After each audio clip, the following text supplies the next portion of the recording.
오늘 이 본문에 나오는 이사야 선지자께서 활동하시던 그 시대는 시대가 굉장히 어려운 시대였습니다. 지금 우리 조국이 어려운 것처럼 이사야 선지자가 활동했던 이 시기는 자기 조국 이스라엘이 남북으로 나뉘어져 있다가 북쪽 이스라엘이 아수르에게 망해버렸고 이미, 그리고 남쪽 유다 땅도 망해가고 있었습니다. 그래서 이 남쪽 유다마저도 이제 얼마 후면은 바벨론의 포로가 되어서 그 포로 생활을 겪어야 한다는 것이 기정사실로 되어 있는 그런 시대에 활동했던 선지자가 이사야 선지자입니다. 이런 시대 상황에서는 이스라엘 백성이라면은 누구나 다 아수르나 아니면은 바벨론에서 자기의 백성을 구원해 줄 수 있는 아주 강력하고 능력 있는 그런 메시아를, 구세주를 소망하고 기다리는 것이 당연한 것입니다.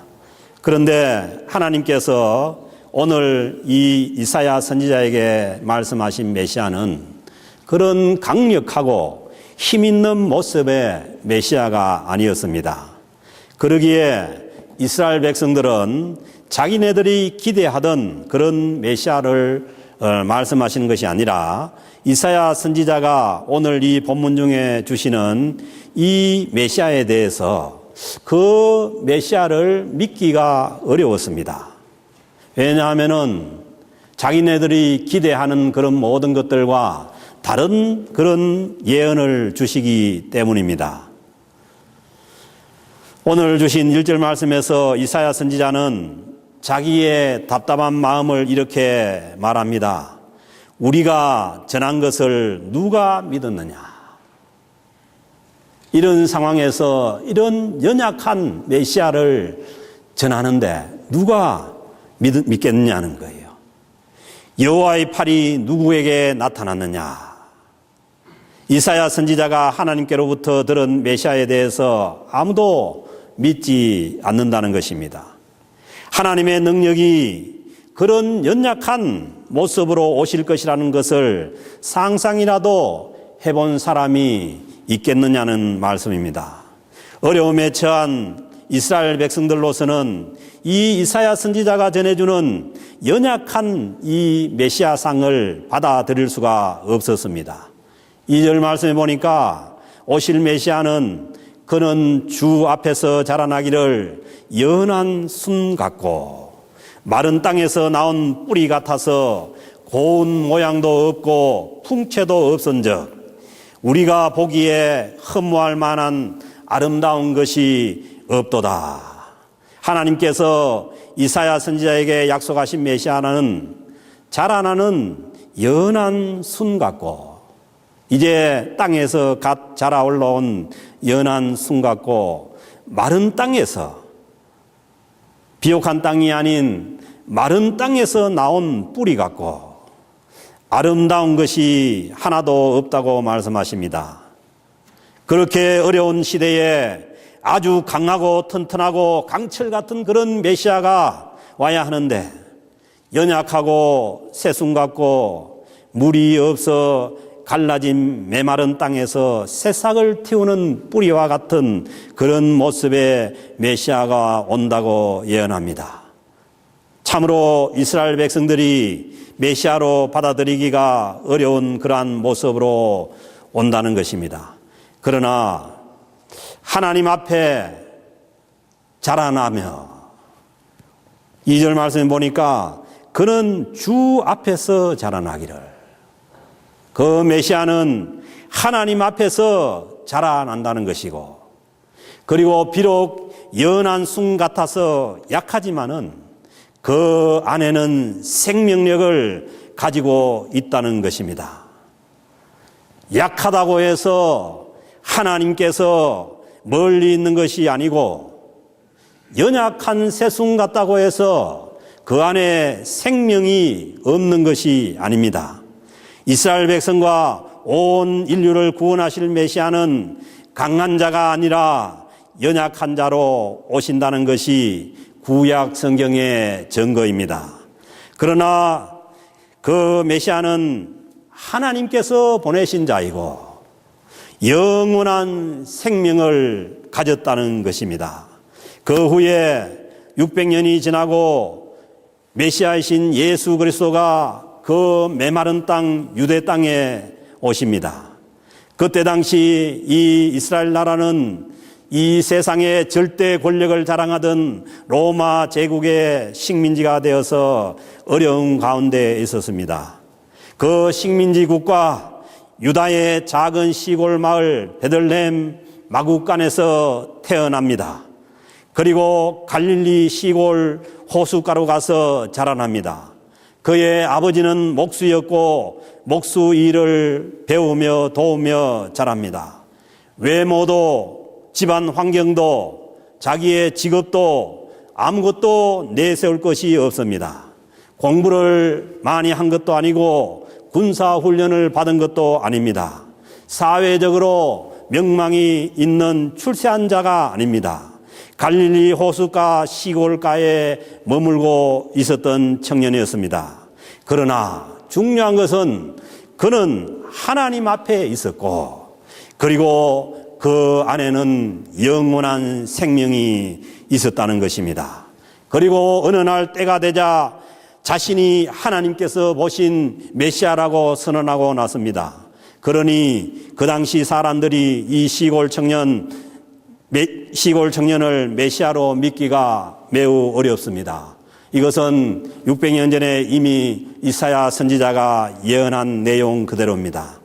나중에 예수 그리스도의 제자가 되었던 나다나엘의 말처럼 나사렛에서 그 나사렛 시골 그 호숫가에서 무슨 선한 것이 날 수가 있느냐.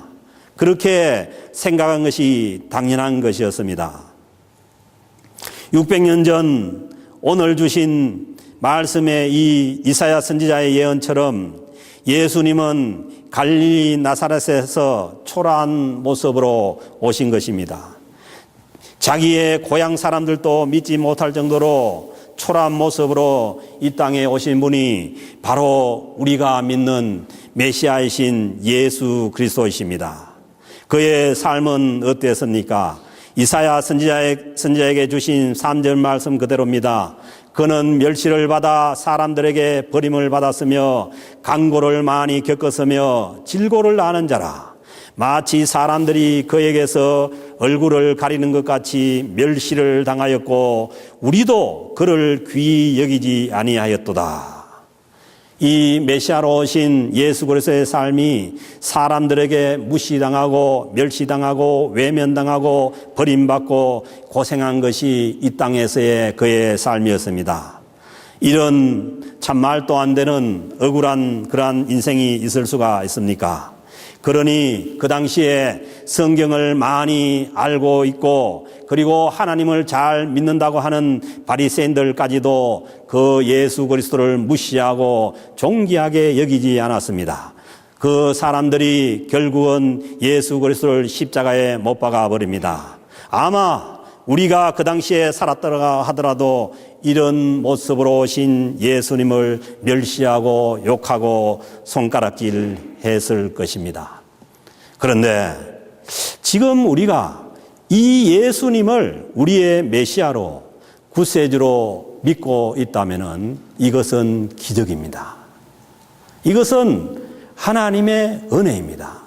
하나님의 은혜가 아니고는 이 모습으로 오신 예수 그리스도를 메시아로 받아들일 수가 없습니다. 왜 하나님의 아들이신 메시아가 이런 연약하고 볼품없는 모습으로 오셔서 이 세상의 온갖 고초를 다 겪어야 했습니까? 오늘 주신 4절 5절 말씀이 그 물음에 대해서 해답을 합니다.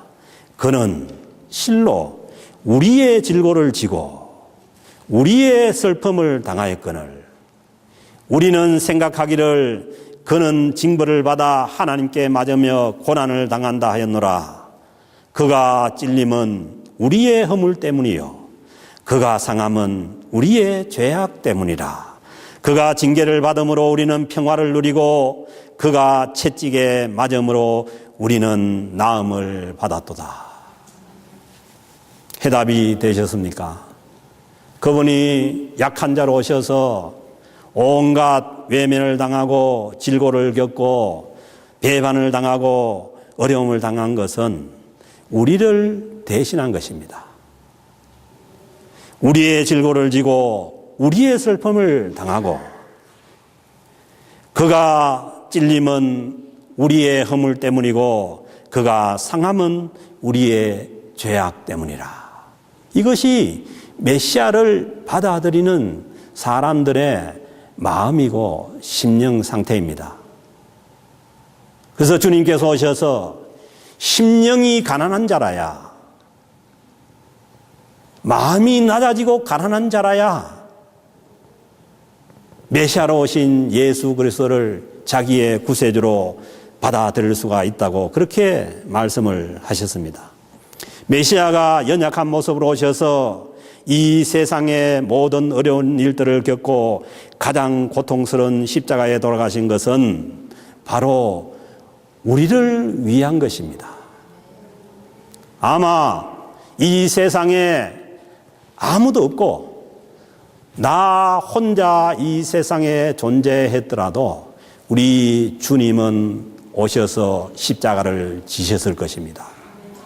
그러므로 이 예수 그리스도의 사랑은 바로 나를 위한 고난이고 고초였던 것이죠. 우리는 이 세상에서 살면서 겪어야 하는 고통과 질고가 많습니다. 그 고통과 질고를 못 이겨서 하나님께서 보내신 메시아신 예수 그리스도께로 나아가게 됩니다. 우리가 이 세상에서 겪는 모든 질고와 억울함과 고통과 모든 것을 오늘 말씀하신 이 메시아로 오신 우리 주님께 나아간다면은 주님께서 그것을 받으시고 해결을 하십니다. 왜 그렇습니까? 그가 찔림은 우리의 허물 때문이요 그가 상함은 우리의 죄악 때문이라. 그가 징계를 받음으로 우리는 평화를 누리고 그가 채찍에 맞음으로 우리는 나음을 받았도다고 말씀하시기 때문입니다. 그런데 요체는 내가 주님께 나아가느냐는 거예요. 우리는 정말 내 속에 있는 아픔과 내 인생 가운데 있는 질고를 가지고 이 우리를 위해서 찔림을 당하고 징계를 받은 그 주님의 십자가 안으로 가느냐는 거예요.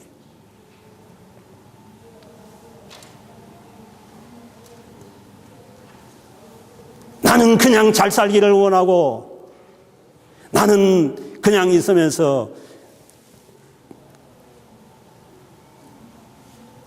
우리는 내 자신은 그냥 두고 분명한 말씀은 내가 내 인생의 질고를 가지고 주님 안으로 가야 합니다. 이 세상의 연약한 모습으로 와서 우리가 흘려야 될 눈물과 모든 질고를 짊어지시고 십자가에서 돌아가신 그 주님 안으로 나갈 때 주님은 우리의 모든 것을 다 받아주십니다. 용서 못할 죄악도 없고 치유 못할 질병도 없고 억울한 인생도 거기에서 다 해결받을 수가 있습니다. 주님의 고난이 우리가 받는 고난이고 그 고난을 통해서 우리 인생의 모든 문제들이 그 안에서 해결될 수가 있습니다. 가짜로 나가기 때문에 그렇습니다.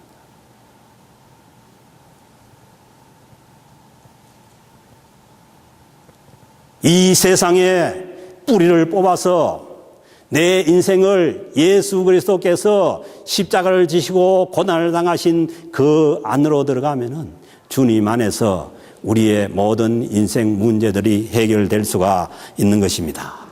그래서 주님께서 말씀하시기를 수고하고 무거운 짐진 자들아 다 내게로 오라. 가야 되는 것이죠.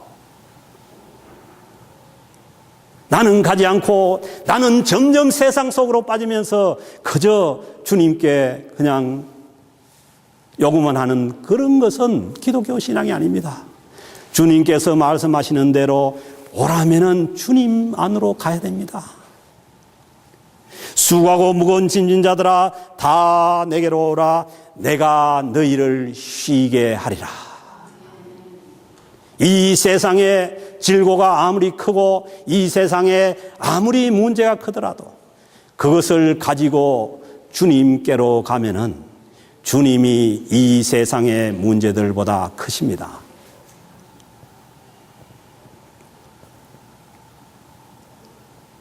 사람이 해결할 수가 없습니다. 온 우주의 왕이신 주님께서 모든 것을 가지고 계십니다. 북한이 아무리 저렇게 하더라도 그러나 주님께서 이 세상의 주권자입니다. 남한 땅이 아무리 어지러워도 주님이 주권자입니다. 사람에게 소망이 있는 것이 아니라 온 우주의 주인이신 우리 하나님께 소망이 있습니다. 이것을 안 이스라엘의 통치자 다윗은 얘기합니다. 나의 소망이 주께 있나이다.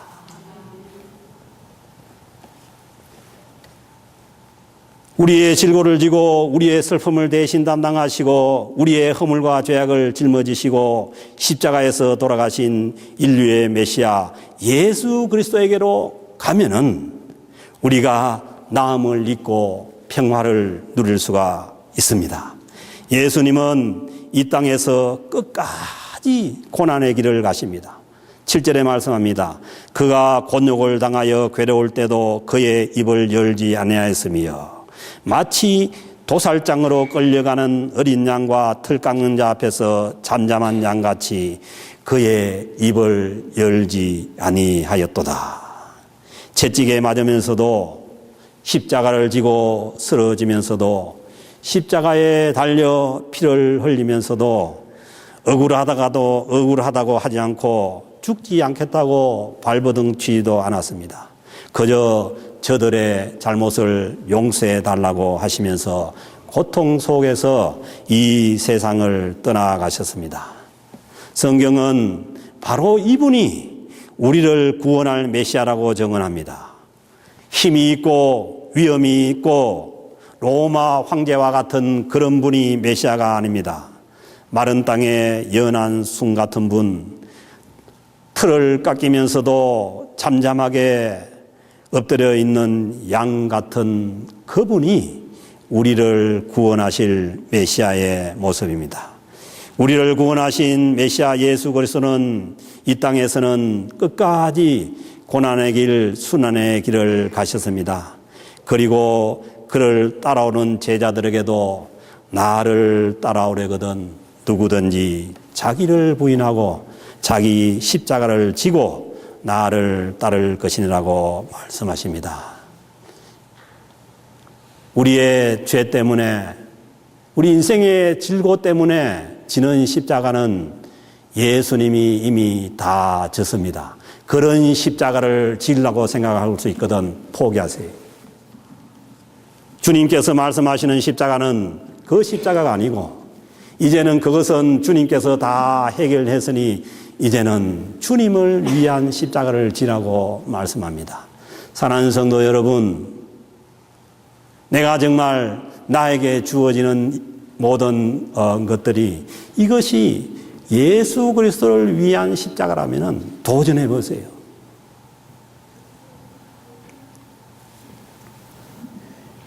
주님을 위해서 쥐는 그 십자가 안에는 놀라운 하나님의 은혜와 그리고 하나님의 평안이 있습니다. 오히려 그 십자가를 버리고 달아났을 때 오는 불안감과 그런 것들과 비교할 수 없는 놀라운 하나님의 은혜가 주님께서 주님을 위해서 지라고 하는 그 십자가 안에 있습니다. 자기 부인이 요구되는 십자가의 길에 진정한 치유가 있고 정말 예수를 믿는 이 참 그 치유와 기쁨은 어디 있느냐? 주님을 위해서 지는 그 십자가 안에 있습니다. 한번 실험적으로 져보세요. 작은 것이라도 내가 정말 주님을 위해서 이것을 한다고 생각하고 십자가를 지면 그 안에 놀라운 은혜가 있고 치유가 있고 평화가 있고 하나님의 은혜가 넘칩니다. 평안을 너희에게 끼치노니 곧 나의 평안을 너희에게 주노라. 아멘. 주님께서 주시는 평안이 있다는 것입니다. 내가 너희에게 주는 것은 세상이 주는 것과 같지 아니하리라. 너희는 마음에 근심하지도 말고 두려워하지 말라.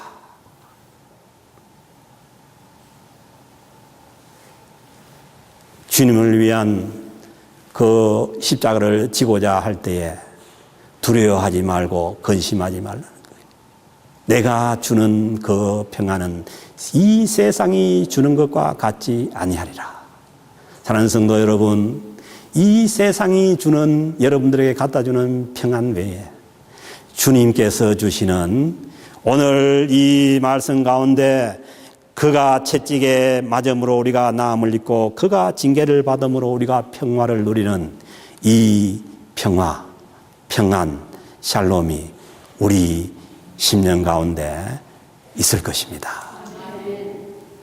이 세상에서 평안과 쉼을 얻지 못하고 두려움과 근심 속에 있는 사람들이 있다면은 비록 연약하고 볼품이었지만은 우리를 위해서 십자가를 지고 돌아가신 그 예수님 안으로는 누구든지 그리스도 안에 있으면 새로운 피조물이라.